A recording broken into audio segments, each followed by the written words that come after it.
A few days ago, Pastor Reverend Michael Jordan of the New Era Baptist Church in Birmingham, Alabama, made a sign outside of his church that said black folks or black people need to stay out of white churches. Now, he's been a pastor in this inner city ghetto neighborhood, it seems, for 26 years. And his reasoning for saying this is a popular church, a white church called the Church of The Highlands, is going to establish a new branch in the neighborhood where his church is at. And he's saying that black people should stay out of white folks' churches because white people don't want to live around us. They moved out of the inner city. They don't want to go to church with us. So why should we go to their churches? The only reason why they're moving into the inner city is because the black people who go to their main campus, they would rather them go to the ghetto black church. And so I want to kind of talk about this because what we are noticing in many areas is not only the gentrification of black communities, but the gentrification of black churches by white churches moving in or planting members there, or planting churches there in these urban communities. Let's deal with the first point regarding the issue that white people don't want to live next to black folks. Is that true? Absolutely, I feel. Liberal, conservative, whites don't want anything typically to do with blacks. The only type of white person that goes to a black church is the white dude that's married to the black chick, or the white chick that's married to the black dude. Very rarely will you see two white people join up at a black church. Could it happen? Sure. Likely? No. Okay? Now we got to deal with why do white people don't want to go to black churches. We got to talk about that. The reason why white people don't want to go to black churches, is it because it's black people there? Sure, that could be a reason. But the issue is black churches are highly ineffective. Now, I got to be honest, man. Pastor Michael Jordan, if you listen to this video, I'm looking at your church. You've been here for 26 years. If that is your church in 26 years, you yourself have not evolved your ministry. Because if you was on your shit as a leader, as a pastor, if you were organized, there would be no way Highland could come into your community and put a church there. You would have that whole area sold the fuck up. But see, the reason why you are upset is because black churches and pastors like yourself are highly ineffective. You don't know what you're doing. There is no plan for the church. There is no strategy for the church. And see, white churches who are looking to expand their operations or their base, they know they can come in and get black church members because black people are tired of giving their money to ineffective churches such as yourself. Because this is why you mad, you jealous. I got to keep it real. They are upset because black churches like yourself in these inner city ghettos, y'all take the money and do nothing with it. No scholarships, no schools. Black people give billions and billions and billions of dollars to black churches every year for nothing. White people, they notice this. They say, we don't want to go to church with them. We definitely don't want them in our church singing Amazing Grace all day and jumping around, running around in our shit, messing up our pews and shit, sweating out our choir robes. But we can set a black church in their neighborhoods.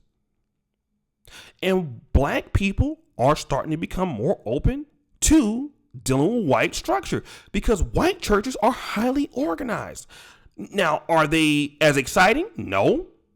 You ain't gonna see nobody hooping and hollering.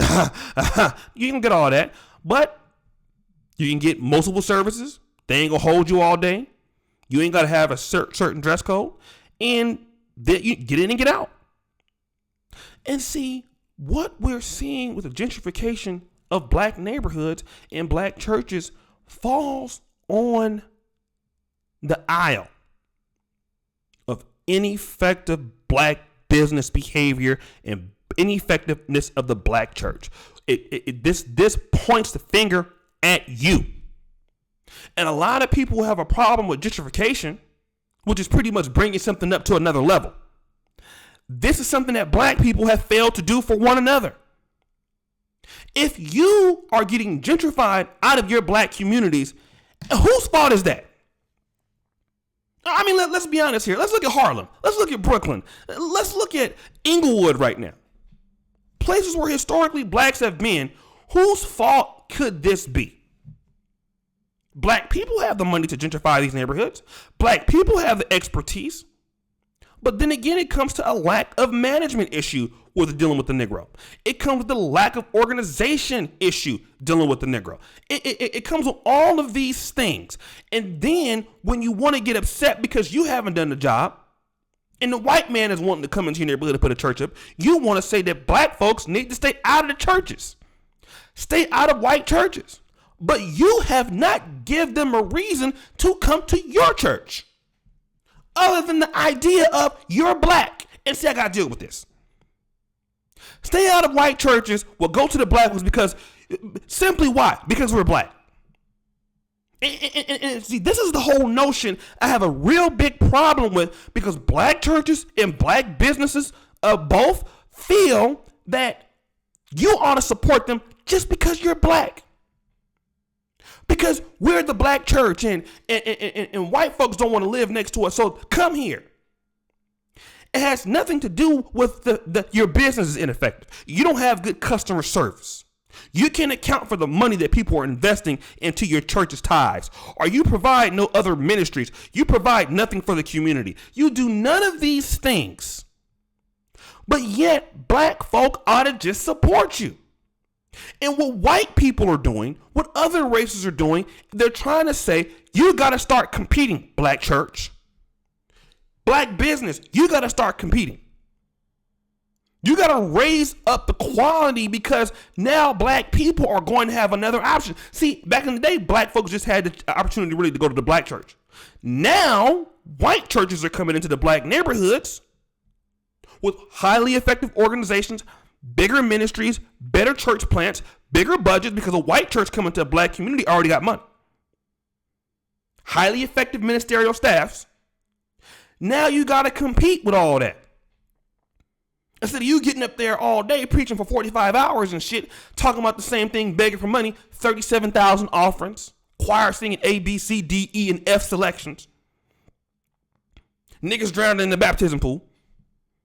See, all of these things are something that the black church now is going to have to compete, because now the white churches want that black dollar, because they know that black people give money in the churches. So what they'll do is they'll put a black church, a white church will put a black church in a black community with a black pastor under a white church umbrella. Now y'all are mad. Step your game up. Stop using all that money that you're using on the black churches. You guys get billions of dollars every year. Pastor's anniversary, Rolls Royces, big houses. You only come to the church twice a week. Reverend, Doctor, Bishop titles. You went over there to Reverend Bluen's paper mill doctorate school. You paid $30 to get a doctorate degree. These white churches is coming in with real shit, with real divinity training, real organizational structures. And these white churches is going to make you black churches look bad every time, because y'all are fraudulent. And if the black churches cannot be effective, somebody's going to come in and be effective. Somebody's going to get that black church dollar. And that all goes to the issue of black businesses are highly ineffective. The black church is highly ineffective. So the churches and the communities are going to be gentrified, and that is nobody's fault but ours. We got to own that. The black church got to own it. The parishioners got to own it. The trustees got to own it. The deacons got to own it and stop being mad and get ready to compete. And black folks got to get out of the position and out of this whole idea that somebody's supposed to support you because you're black. No, you got to be black and you got to be good at what you're talking about. And again, I want to just give a big shout out to Reverend Joseph Williams over at Salem Bible Church in Atlanta.